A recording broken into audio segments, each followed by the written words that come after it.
Hello. So I recently posted a video where I was playing a short excerpt from my Carmen. There was a famous trill in there that got several questions already, and I just wanted to show how I did that one. And while I'm on the topic, I was thinking to actually experiment a little bit with other trills in the same piece as well. So first of all, in the excerpt that I posted, it was B natural to C sharp trill. And I think what most people do maybe is to use the third finger or the ring finger on the left hand. So you play B natural and then you go, you trill here. For me personally, that is quite a challenge. It's difficult to make it fast and controlled and nice sound and intonation wise as well in the trill. So if I play it loud and slow and you listen to the sound quality of this, intonation is not good and the sound is a bit it doesn't blend in very well with the other note in the trill. So I wanted to find another alternative for many reasons. And here's what I came up with. You play B natural normally, and then on the right hand you trill with G and F sharp in the front. Then it sounds like this. If I play that slow and you listen to the sound of both notes in the trill, they sound more similar to each other, and the C sharp is more stable, and it's also very easy to do a shake trill on that trill. So that's how I do this one, and I can recommend to use this one. The next trill is famous E to F sharp in the middle range from here. There are several ways to do this, and in a way we Bassoonists we are very fortunate because we have a key made for this purpose only, which is named even the E to F sharp trill key. Personally, I rather call this key the high E flat key because in my opinion it works much better for that than it does for this trill. Of course, yeah, if you play it just normally, it sounds more or less like this.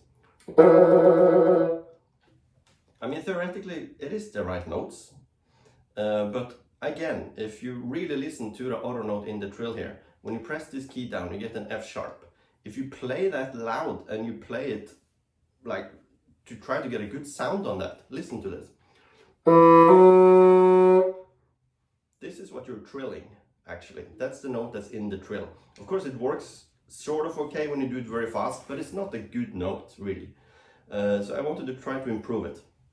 One of the ways to do that is for those of you that has the key between the C and the D tone hole here. You can use that as well. So you actually trill with both. Then it sounds like this.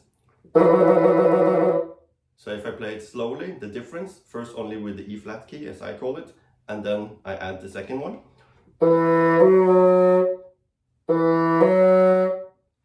So in a way, intonation is maybe a little bit better, it's a little bit more stable, but still I really don't like the sound quality of it. In my opinion, it sounds terrible. So I wanted to find other alternatives for this drill. One way to do that is, for example, on the left thumb here to add A whisper key and C sharp. So to trill with that, it sounds like this. Again, it is the right notes. If I play it slow, intonation is not good. Sound quality of it is also rather poor. And maybe to do a long trill quickly is not the easiest to trill with the thumb. So again, I would like to try to find another solution for this. And then what I came up with is actually something a bit weird maybe, but it works. Okay, so there are two ways to play the note E, right? You can play it as we all do here, or you can play what most people call the muted version, which is the second finger here, instead of the first one. So you play it like this. The E then is a little bit softer, a little bit darker, and yeah, like I said, we call it more like a mute. But if you use that E, and then on the right hand, you add B natural, A, G, F sharp. So all four notes here, then you can actually trill E to F sharp.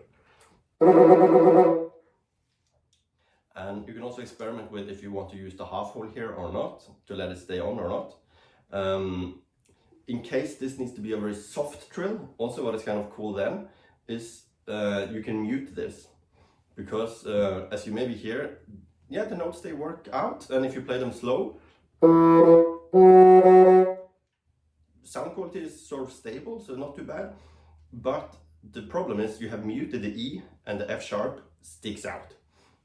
So if you want to play this soft, add what you normally would add to F sharp to mute it. So you add low D and E flat, and while having the muted E on. So all of that is your E fingering in a way.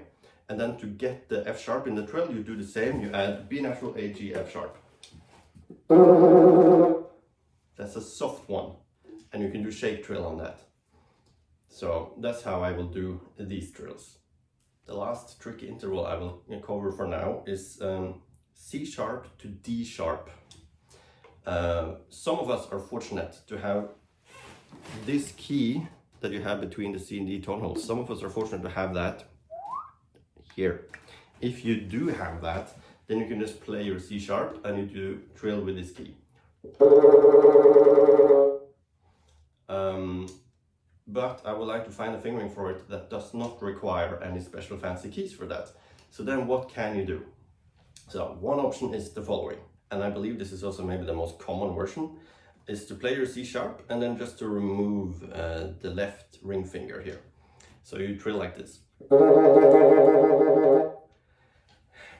I don't think I even need to play this much slower for most people to hear the sound quality difference here. If I do very slow, it sounds like a dead duck to me.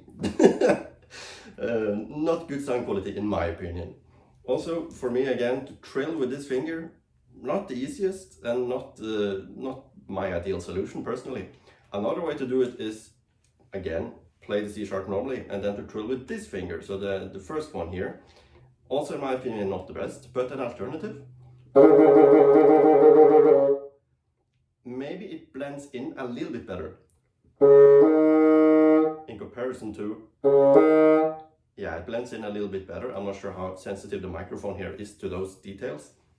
You can try it out yourself and you will probably hear and feel what I mean. But then again, they're both here, and personally I like, if possible, to have trills in the right hand, because then I can do shake trills and stuff like that. I know some people are fortunate they can also do shake trills with the left hand. My respect. Personally, I think I can only do it with the right, really. So I would like to try to figure out if there is a way to do it with the right hand as well. But before I do that, there is one more trill here I want to show. It's of course for the same notes, and it looks like this. And so you would then trill with the left hand second finger, as I call it, or the D tone hole here. And you add F sharp in the front. You hold that in. So then it sounds like this.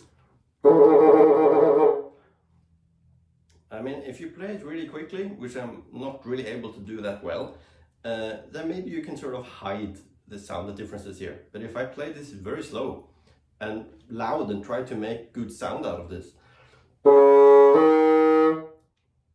again, it starts to sound a little bit like fagotino-like, like this. So I'm, again, not the biggest fan of this one either. So then, finally, is there any right-hand solution to this? And this one is, to be honest, quite tricky. So it is for sure better just to have this key for this purpose. So that is what I will use personally. But if you don't have the key, this is an alternative. You play the C sharp normally and you add low E in the back, you keep that in. And then you shake trill with 1, 2, 3, 4 here in the front. Then it can sound something like this. The thing is that if you play it slow and you really listen to the sound of this, then it sounds something like this.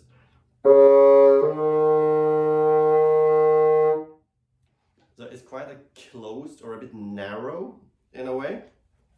But what you can do then is to make a very small half hole here. Then the D sharp in the trill becomes a bit sharper. So now I will play that D sharp with this trill fingering and gradually open slowly the half hole here, and you will hear what's changing. Right? So then it's more in tune. So that is personally how I would, I think, trill this interval if I didn't have this extra key. So then we covered 3 different trills. B natural to C sharp, E to F sharp, and C sharp and D sharp. So now you know where they are in case you will need them sometime. See you later.